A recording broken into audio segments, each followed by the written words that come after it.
Hi there, knife people. Hello, lady and gentlemen.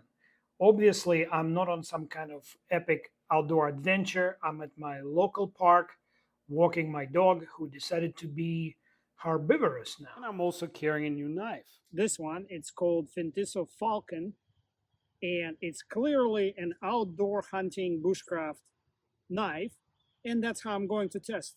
And for just to illustrate its capabilities, I found this little tree stump, couple branches, some kindling. So let's see if it can bushcraft me a fire. Oh, and by the way, this is the first time I'll be using this knife. I have done absolutely nothing with it other than flick, and flicks it well. It has a flipper tab and a thumb studs, and I don't think I tried it. Oh, I can reverse flick it even. You can see the theme is very popular nowadays. A green G10 with anodized orange aluminum spacer and an orange, looks like Cerakoted blade. So let's see what it can do. This kind of hollow stump is perfect for starting fires, and it's pretty hard to serve as an anvil to chop us some sticks.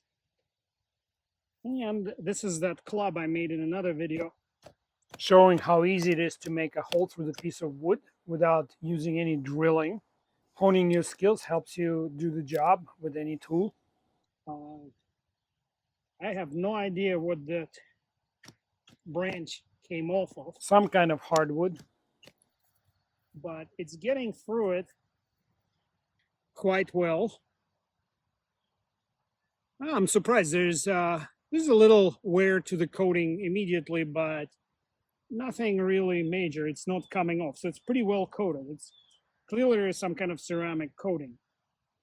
Now,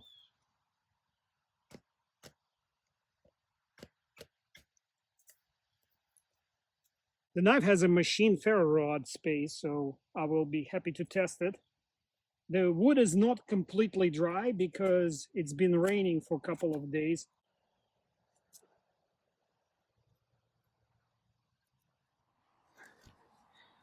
I don't know if it's the wood or the edge geometry. It takes pretty smooth feathers, but there's a little bit of a resistance, so perhaps a slight change of edge angle wouldn't hurt. Ergonomics. I'm happy about this jimping. I wish it was a little bit longer, but also I'm going to try using this finger choil, and this fire starter cutout is actually giving me a very solid purchase. Oh yeah, much more control this way. Much more control. By the way, this ferro rod cutout is so crisp, I had no issues making shavings. After feathering a few sticks and collecting the scrapings from one of them, I'm using birch tree bark as my kindling because it contains so much resin that it ignites very easily, making it one of the best kindling materials out there. And it burns super hot, making it a great igniter. Air, fuel, and heat are three must-haves to start a fire. And that's why I'm arranging the sticks on top of the kindling, because I'm hoping that the hot fire from the birch tree bark will dry them quicker and facilitate a good fire ignition. Because the knife has this beautiful ferro rod striking surface, Fintiso should have included a ferro rod with a knife, but they didn't. In choosing a ferro rod, pick the one with magnesium content.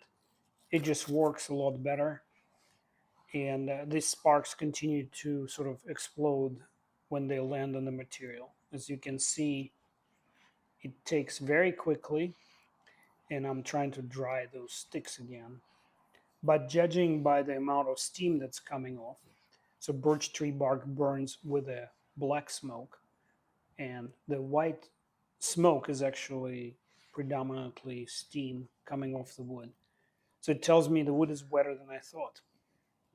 So once again, the fire goes out without igniting the sticks. And that forces me to change my strategy and start building the fire inside this tree stump because A, it will protect it from the wind, and B, in such a small enclosed volume, the heat will build up much faster, allowing a quicker ignition. Let's speed up the video. I just want to say the knife bites into the wood quite well, and because it does not have a particularly thin geometry, it actually separates the wood quickly. Because the handle facilitates really good grip, at no point do I feel unsafe. And I want to try using that belly on the knife to see if the geometry will allow splitting the wood longitudinally. So now I need to feather a few more sticks because I burned feathered sticks in the previous attempts. The knife feels like it could use a different edge geometry. As you can see, I have to apply both of my thumbs, which the blade shape facilitates quite well. But I'd rather have it going into the wood easier. So definitely a trip to a fixed angle sharpener is in the prescription for this knife. And I think if I take it down from, it's roughly 22, 24 degrees per side right now. If I take it down to maybe 18 to 20, it will perform a lot better. Confession here, I am not much of a hunter, but I'm literally surrounded by very avid hunters at work. And since I'm a knife person in the office, I always get to sharpen their hunting knife sets. And that's how I know that a couple of them actually use folding knives religiously to process their game. When I showed them this knife, their comments were actually quite positive. The specific feature they liked was the pronounced belly of this knife that allows you radial motions. The finger choil, which is actually wide and useful for even a larger fingers, was also sort of a rave feature. They really appreciated that they could pinch on the blade like this. And a guy that uses the bug out to skin a deer said that pinching this knife so close to the cutting edge, it would give him a huge advantage, even though this knife is wider and thicker. You know, maybe there is a life lesson here. If you have good sharpening skills, you'll get venison without having to sit on a tree. And that's been my approach to hunting. By the way, I will be providing a couple of affiliate links to Amazon products to sustain my channel and keep it going. And they will be to the Ferro rod with magnesium content and the orange paracord. And I'm always making sure that my selections are good and inexpensive. What I'm doing here, I'm building like a loose grill of sticks inside that tree stump by just placing the sticks on the protrusions on the walls of it, cutting them to length. And the idea is similar to the upside down fire because the wood is so wet. I need to generate lots of heat inside that hole there and hope that the rest of the wood will catch on fire.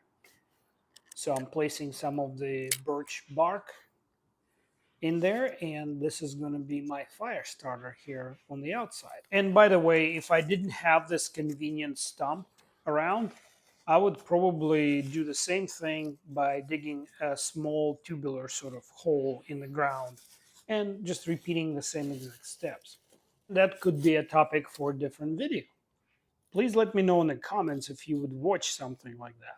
As you can see, igniting the birch tree bark is a breeze, very easily done. So if you see a birch tree, collect some of that bark. You will not be hurting the tree because it sheds bark on a regular basis. I'm not telling you to like strip it naked, just the loose bark that hangs around the tree, just collect it. Once those smaller twigs are solidly on fire, you can start adding the larger sticks that you hopefully prepared. And you will see how right now there is no steam, but as soon as I add wet wood, you will see white steam coming off.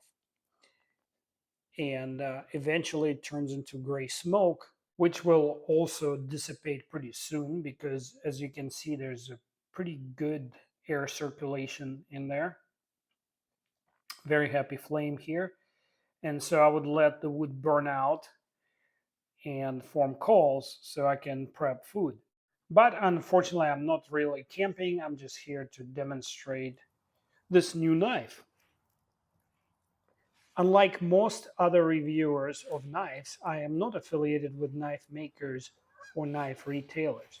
Yes, this sample was provided to me for free by Fintiso, but please don't look for a link to their website or to this knife on Amazon in the description for this video. It's simply not there. This knife will be given away to somebody who doesn't mind getting a slightly used knife. And that's why it's so important to me that you hit the like button, subscribe, share the content with your friends. And once in a while, I get super thanks from my super fans. Your generosity is both inspiring and humbling. I really appreciate it. Also, feel free to comment and ask any kind of questions about this video or anything else knife related.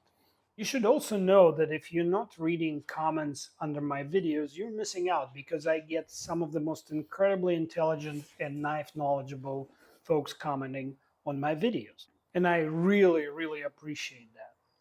Back to the knife, a little bit of a blade play opened up.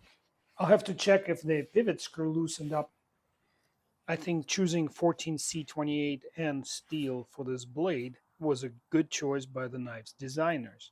It's one of the best budget steels. We're about to get some coils While going this on orange coating looks fantastic right out of the box, some scuffing will be inevitable, but I think on a working knife, it actually looks good. It adds character. As you can see, the knife developed some horizontal and vertical play, which I was unable to completely tune out by tightening the pivot. On a positive note, even after I abused it in this video, the knife still functions as it did before.